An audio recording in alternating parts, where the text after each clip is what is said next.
So, I'll throw this one out there since I've been thinking about it. I was laughing earlier. So, like, fire department, we all know I'm at the center of the biggest conspiring corruption case in the country, correct?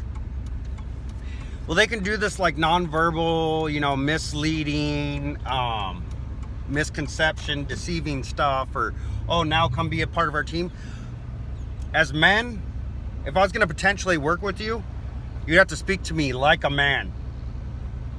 I'm so tired of people being indirect, ulterior motives. It's all part of a cover-up, right? I'm a great man. I'm humble.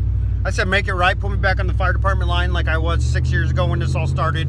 State settlement, and that gets my family taken care of. Fire department, my ability to give back to the community and those of lesser is there, and it replaces the family that the police destroyed, right? That was 3 years ago I proposed that after 3 years of hell.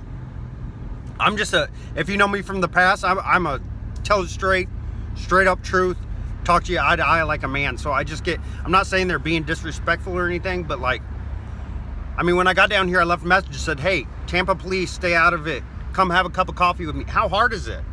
A cup of coffee is like $1.89, man. I'll buy it. So it's free, right? It just takes some balls, right? Just kind of like I said with the lady balls, like some of these cute sheriffs, like, come talk to me, girl. I like a girl that stands for something. But you'd have to tell me, hey, I know about your whole situation. Screw that. This wasn't right. Let's, work towards a future, building your family back up, get your children to safety. Stuff like that. But I was thinking about all the deceit and stuff. Like this morning, someone put a hole in my trailer. They know it drives me crazy because I'm a direct dude. I'd sit there and watch them put a hole in the trailer and said, all right, you ready to throw down? You know what I'm saying? Like, then I'd shake their hand, pick them up off the concrete, clean up the oil spot I turned them into, and say a prayer over them. It's just how I am, man. It's Rudy. I'm real.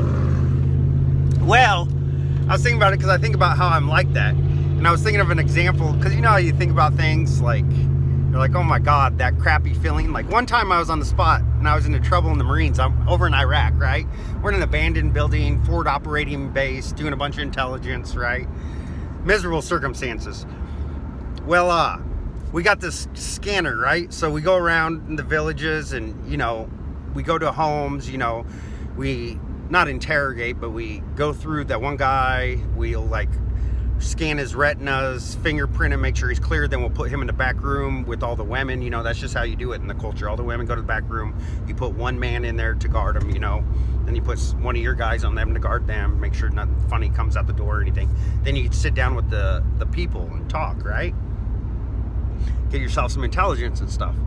Well, I'm showing this guy how to use it because I've been running it for a while. I'm like, okay, so here's how you use it, right? And it goes to an international database for terrorists and all that stuff. Everybody, you want to, essentially the end game was to have everybody in Iraq in it, right?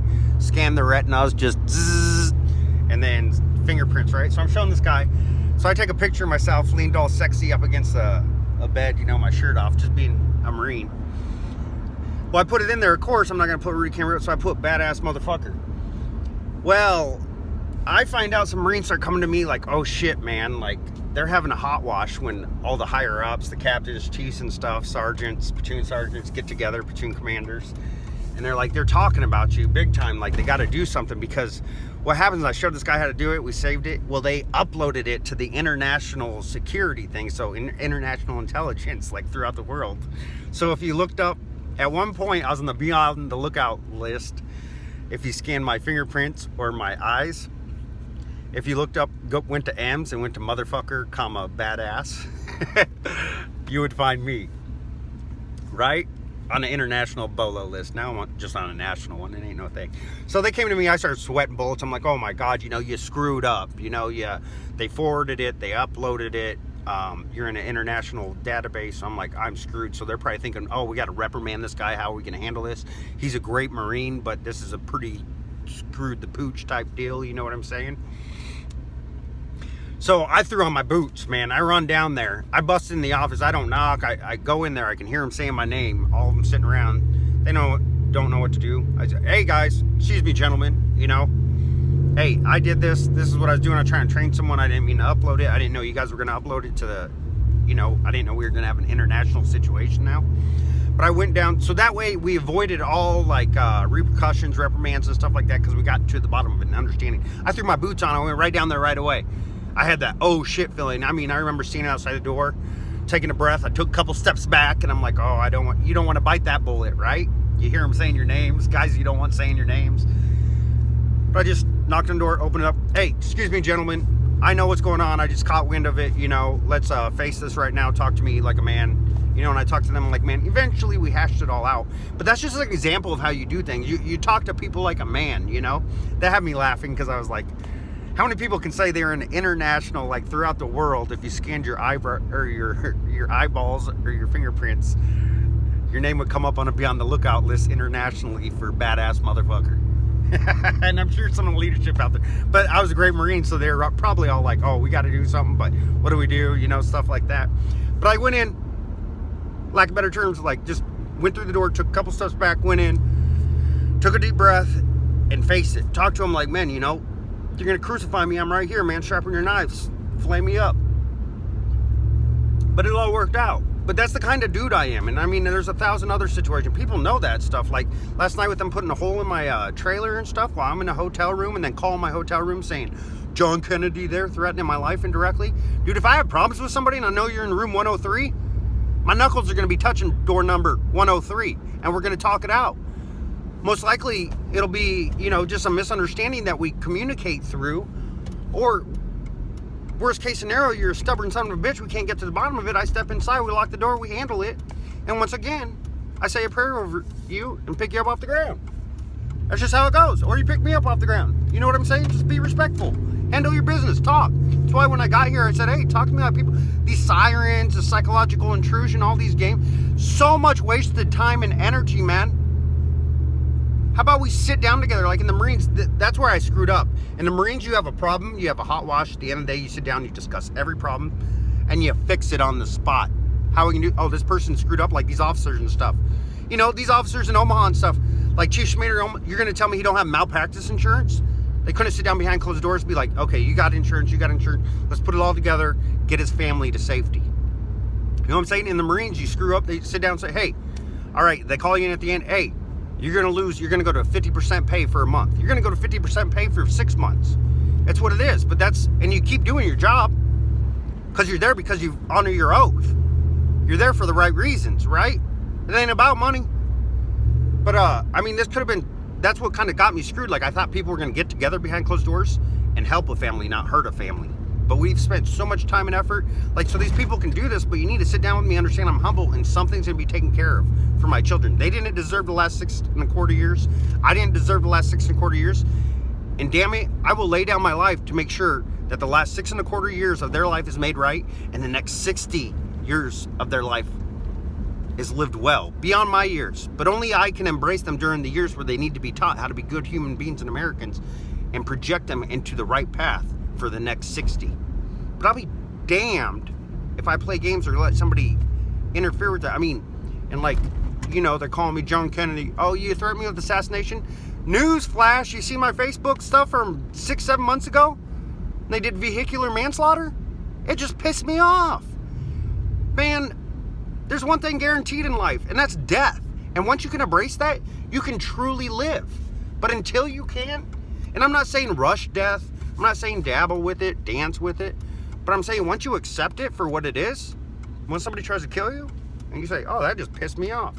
I mean, then you can truly live, you know? You got to be willing to fall for what you stand for.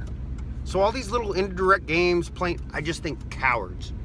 Cowards. Cowards. And I'm not saying anybody indirect out there, but I mean, if the shoe fits, put that motherfucker on and walk a mile in my shoes. You'd be exhausted at the end. You'd be like, water, my feet hurt, my knees are buckling, I can't have the weight of the world on my back. And I'd be standing next to you like, bro, this is day one. Try throwing another couple thousand on top of that. You get strong. Anyways, when I say face me or embrace me, sit down and have a cup of coffee, talk to me like a man, I mean it. It's disrespectful not to. And to the low rents playing games and stuff like that, man, if you ain't gonna step in the ring, recognize your role as a spectator and sit the fuck down. That's it. Anyways, God bless you guys. I am one aggressive lion of the Lord.